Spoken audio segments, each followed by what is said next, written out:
Well, a very good day to you. We are live. I think you know from my channel that I'm on a mission to find out how independent podcasters can make hit shows. And as part of that, I'm making these special shows called Cracking the Podcast Code. And in each, I'm interviewing someone that I've spotted who is doing one particular thing exceptionally well with their podcast project. It could be content, social media, getting guests even, anything at all that they have really stood out on. So there's a problem with podcasting, right? A lot of the same guests go on to a lot of the same shows and deliver basically the same interview to the same people. It's boring for listeners, and while it helps us network, it doesn't grow our audience beyond that particular circle. So what do we need to do to get good original content? Now, to some extent, that of course comes down to the guest to say something original, but it also comes down to us to pick the right guests. And one man who's doing just that is Mike Fisher from the Anyway Whatever podcast. Now, Mike lives in LA, and he has a podcast aimed at people who are in the creative industries. Now, you might think being in LA, all he has to do is open his door and creative guests just pour straight in, but that's not the case. So what is his secret? Well, let's find out, because I really want to learn this too. Let's get Mike on right now, and a very good evening. Well, good day to you, Mike. How are you? Hey, Rick, how are you? I am very well indeed. I'm looking forward to hearing your advice here. So let's get straight into it, and we'll talk about your podcast itself in a few seconds as well. If there's one thing you've done which has transformed the guests you get, what would you say it is? I guess if there's been a transformation, it really has only come from just, I put out an episode every week. I never fail. And so I'm really consistent. And so I think that people see what I'm doing. They're like, oh, this guy's serious. And so, I've had people reach out to me as often now, more often actually at this point than people I asked to be on the show. And so if I had to say anything, it's just consistency. It's just staying consistent and having a professional look and a professional social media, experience and all of that kind of thing. Yeah. That's a really good point. So is that something that you felt yourself, or is that something you've had feedback from guests as to, I saw it, I thought you were good, I want to be here? I definitely have heard, I love your show, I'd love to be on. That has definitely been, but I don't think I've had anybody specifically say like, oh, it's really professional looking or whatever like that. It's mostly just, I'm a fan, I'd love your show, and, could I be on? If people ask, that's generally what it is. So consistency. I mean, it's funny because I would immediately go, okay, that's something to do with production, that's something to do with managing your time. But as a way of getting guests, that's really interesting that you say that. Yeah. One of the things for sure is that you mentioned it a little bit, and it's like there's a lot of guests go on a lot of podcasts, and so there's this as a person who runs a show, the weight is this person on so many shows that nobody from their group of people is going to listen to them on my show versus there's always the balancing act between the guest and the host of trying to get something out of it from each other. It's like you want to be able to tap into both people's audiences. And, if a guest has been on 50 shows just like yours, like none of they could have 100,000 followers on social media, and they're probably not going to listen to your show because they're just tired of hearing that person on a million shows. So there's a little bit of spy work to be done there, And you want that unique content as well. As I say, that's one of my things about the whole network thing. Is great, you get within that bubble, but you're just repeating the same things over and over again. Because if you've heard Joe, who does the same interview on every podcast, why are you going to listen to that particular one? Exactly. If you are a fan of Joe, but at the other hand, I have my own fan base, and so they want to be on to gather from mine. So if somebody's interesting and they're not necessarily part of my normal, my normal pool of guests that I might particularly pick from, it's still in my best interest to have them on, right? Yeah. So let's talk about this journey, because it's very obvious when you look at the shows that you've done. You started off, and I remember we've spoken before, and you started off with kind of getting a few guests, and you kind of put it together and stuff like that. And it's just escalated, it's gone up. So tell us a bit about your first starting attempts, and also kind of what went right and what went wrong when you did it at the beginning, rather than what you've learnt further down the line. What were some of your early experiences of trying to get good guests? Well, to begin with, I am extremely fortunate that I have, since I was very, very young, early teen years, I got involved in the underground music scene and the art scene, and all of my passions in life have stayed the same, and I've stayed in the same type of work and the same type of lifestyle all of my life. So one of the things that I have is I know a lot of really cool people from having just lived the life that I've lived. And so it wasn't very difficult for me to get good guests right away because these people were just my friends. And so I definitely did. I don't look at my original guest as like any different than any other guests I have. I'm super fortunate that I've had a really good guest the entire time. But what the change has been for me is that, like I'd mentioned, like people coming to me to be on my show, that started like within the first 2 months. After like probably the first 10 to 15 episodes, I started getting agencies from people Really? I'd never heard of, authors, bands, film directors who started coming to me. And that was like a super weird shock. I was like, oh, I wasn't expecting that to happen so fast. So I think one of the benefits of being friends with all of the people who were probably my first 20 guests were that they were all my friends, like people I've known forever. So I was able to have a very comfortable conversation with people right away. This was all by design. I knew I was going to do this podcast, and I knew that the way I was going to get good at it fast was to talk to people I was comfortable with. So it just seemed like a conversation I would be having if I was on the phone with them. And that just worked. And it always does. Whenever I listen to your show, it does. It almost sounds like I'm eavesdropping and shouldn't be there, It's like you guys are just bantering off each other. Like, it's just carrying on a conversation, which you've done really well at. Like that is it. Whenever I get compliments on my show, that is always the first thing people say is like, oh, it just sounds like I'm the other person in the room listening to you talk with one of your friends. And I could not have asked for a better success if that's the success that I have, I think it's interesting though, because you're saying that this was your niche, this was the stuff you knew about, and these were the contacts that you had already. And it's like, one of the shows that I tried to do in the past, which didn't work, was a politics show, and I had been working in politics. And one of the things with politics is that when you're no longer useful to people, they don't bother talking to you anymore. So all of a sudden, all those contacts that I had, which is a very different environment from what you were working in, dried up. So could I get them on? No, because I was no longer any particular value to them. Doing another podcast, so what?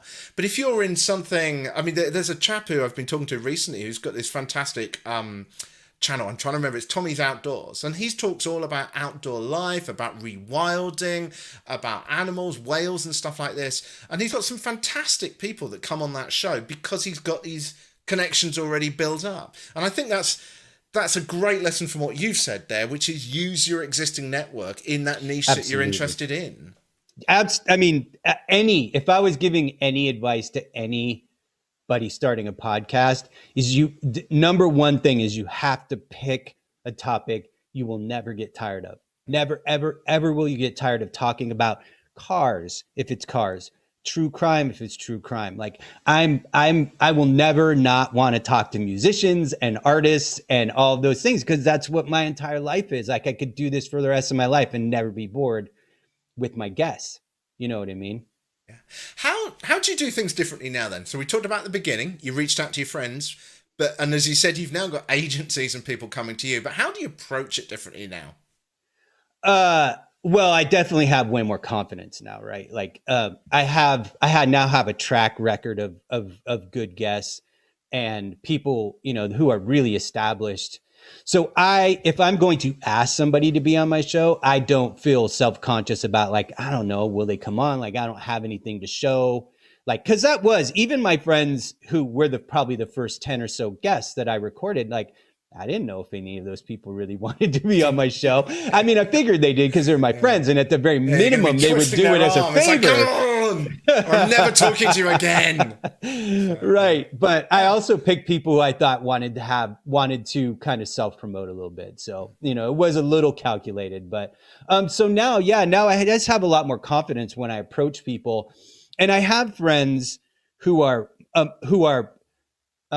quite famous, who I would have never asked I for sure was like, I'm not asking any of these people in the first 6 months, because if I actually want them to give me their time, because like as an example, from the film and TV show series Jackass, like I'm friends with Jason Wee Man Acuna, and there's no way I'm asking Wee Man to be on my show in the first 6 months, even though we're friends. And I know he'd say yes. Like, I'm saving that, and so now I'm at the point where I'm like, hey, Jason, do you want to be on? I know they have a new Jackass movie coming out. So I'm like, hey, do you want to be on the show?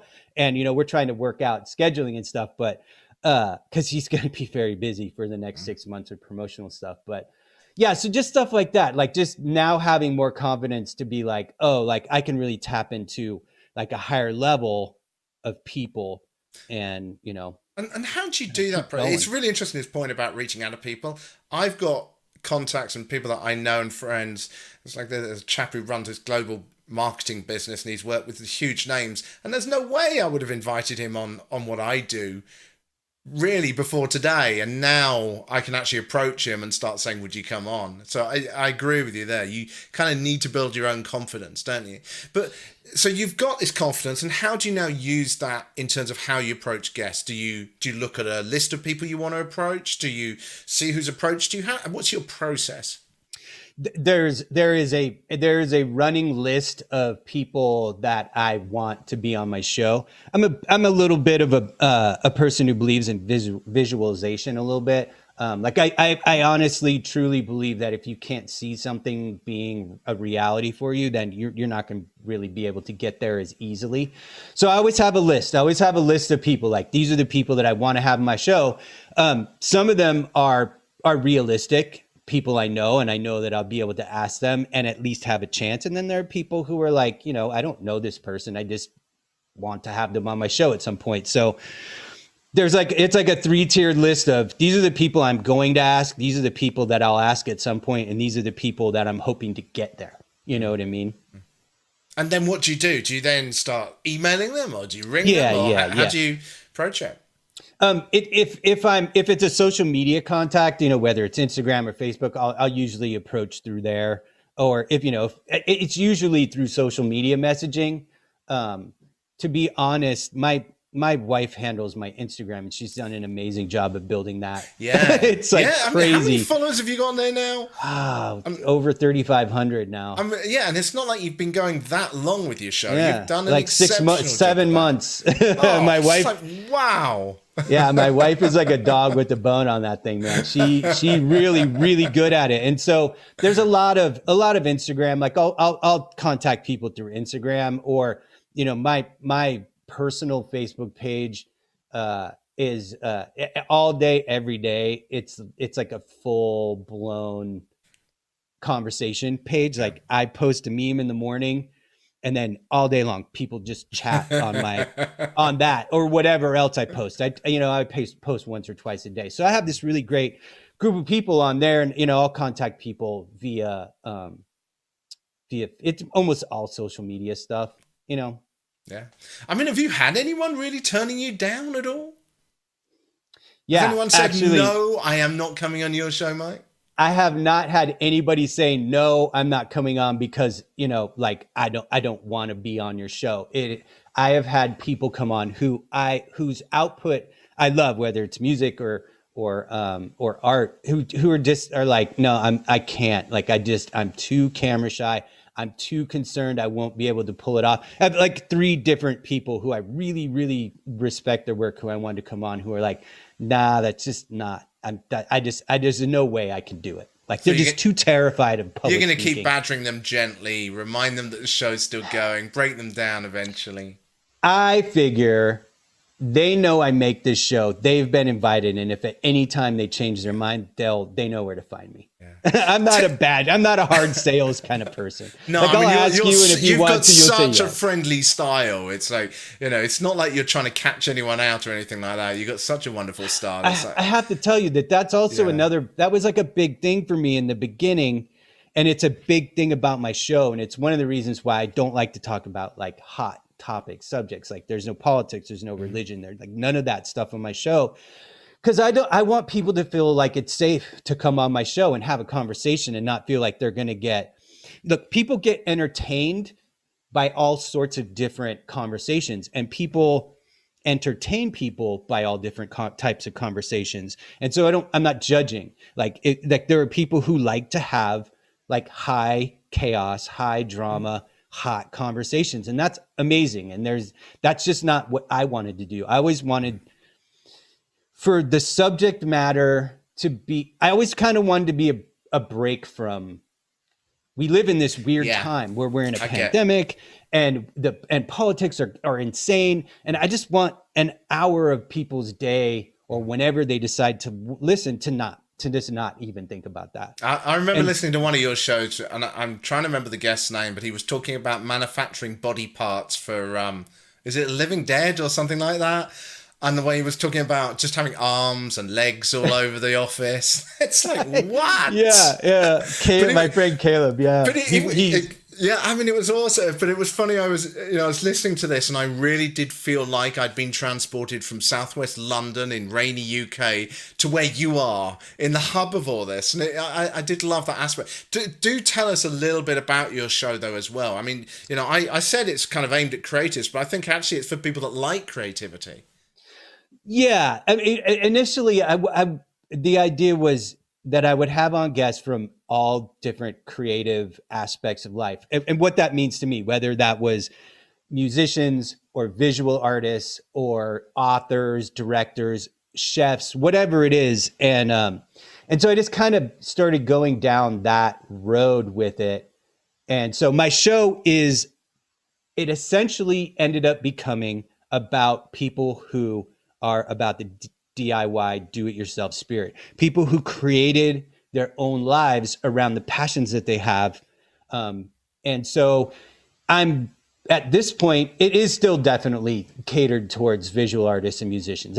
Because that's the core of who my friends are. But, I have some professional skateboarders that are going to be on. And I have, I've had authors on and film directors and photographers and all different types of people. So it is about people who make things, who create things, who pull things out of themselves and bring them into the world. And I'll never not be interested in that. And I know that other people are interested in that too. So that's but it also is important to me. One of the things that I learned growing up in the underground music scene was that, you just don't wait for somebody to do something for you or to give you permission. If you want to put out a record, you put it out. If you want to have an art show, you find a place that will allow you to put stuff on the walls and you just get to it yourself. And so pretty much every single person that has been on my show fits that bill, no matter who they are. And it's been kind of like a happy accident, I guess. I think, I think you nail it on the head there, isn't it? It's escapism in a way, isn't it? It's funny when I first got into journalism, and I got into it by accident. I kind of fell into it. And I remember going to report on a motorsport event. And at this time, the BBC reporters were still carrying around these big reel-to-reel recorders that they held around their necks, and they held out the big microphone like this. And I had one of the early mobile phones, a brick in my hand. Yeah, I mean, you remember how big these damn things were. Yeah. And I said to the sports guy at this radio station I was doing a bit of stuff with, and I said, look, why don't I get in the car, and I will turn the phone around and interview the driver, and we will pull off, with all the noise, and you can just fade it out as soon as it gets too noisy. And he's like, well, go on, just give it a try. So there were the sort of BBC being all pompous and all formal, and there was me in this car, and we sat at the side of this car park, this little, sort of lined it up and cleared people out of the way, And I literally did an interview with this driver, and then I said, well, you better show us what this car does. He floored the throttle, loads of noise and all this. And it was, a live report inside a rally car. And at that time, people just weren't doing stuff like that unless they had really expensive equipment.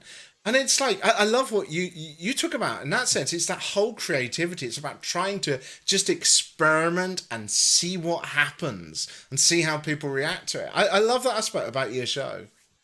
Oh, I appreciate that. Yeah. Because one of the things that when I've had, because like I said, like I am now having people approach me quite often, and I get that a lot. I get a lot of, the first one is like, I just love how it sounds like a conversation. That's always what people say. And then the next one from creative people is that they got hooked on my show by listening to how other creative people manage the process, and that it's valuable to them to hear a photographer talk about how they manage their photography business, if they're like a painter, or how a musician handles, like dealing with a merchandise designer. And like it's really, I like the fact that it can be somewhat of a resource in that way, for other creatives to get information about the creative process of other people that they have to deal with. It feels real as well.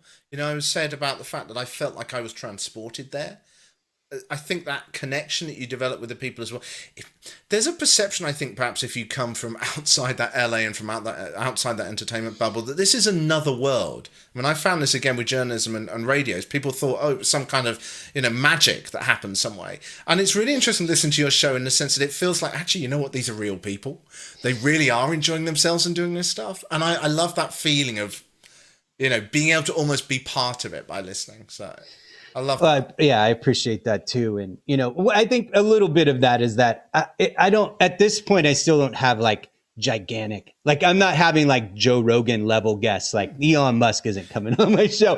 And so, it's still kind of it's still a lot of people who kind of work in the underground thing. And, it's not a lot of big Hollywood, although I have definitely had a couple people who work in Hollywood in prominent positions on the show. So I don't know.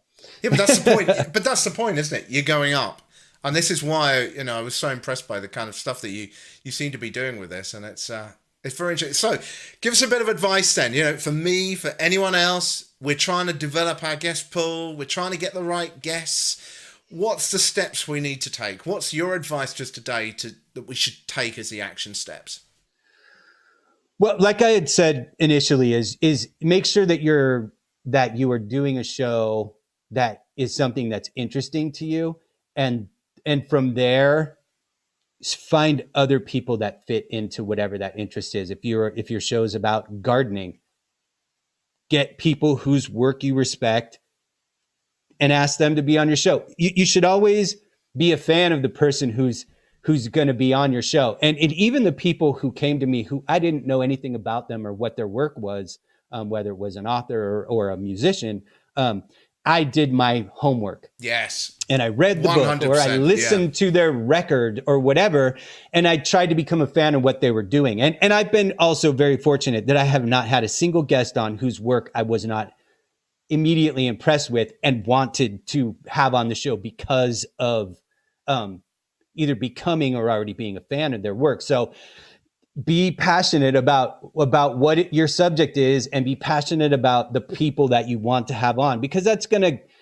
you're going to be comfortable talking about it. And then people who watch your show are going to be comfortable about coming on. Cause that's like a thing too, right? Is like almost everybody who's going to be on your show will watch or listen to your show. And so they're going to check it out. They're definitely going to do their homework. And if they feel like, oh, wow, this is awesome. Like I'm listening to something that I enjoy and I want to be a part of that. That's huge. Like that is a huge thing. And I think that I've benefited from that. Like, that has to be the biggest benefit to my guest pool, is guests wanting to be on my show because they've listened and they liked what they heard. So be passionate about your subject. It will show. So start with your friends, build something that looks good.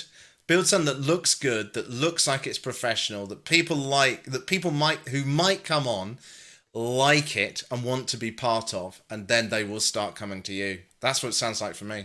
Yeah, and that's really been the case. I mean, I'm very lucky. I'm a professional graphic designer, so making something that looks professional that was I know. built in. I must admit, I am super jealous. My design is just like, I am so non-design. It's like, Like I would recommend to anybody who's doing any project, no matter what it is, if you don't have that skill, hire somebody who does. Whether it's, I mean, I never had like edited audio ever before I did this. And so, in the beginning, the first few episodes when I was getting, webcam audio, I had to like send that out to a guy who was a guest, shout out Dan Snow at Anarchy Post, to do my audio cleanup until I could learn how to do it myself, because I needed it to be a certain way and I didn't have that skill yet. So never be ashamed to get somebody who can do what you need to get done. Yeah.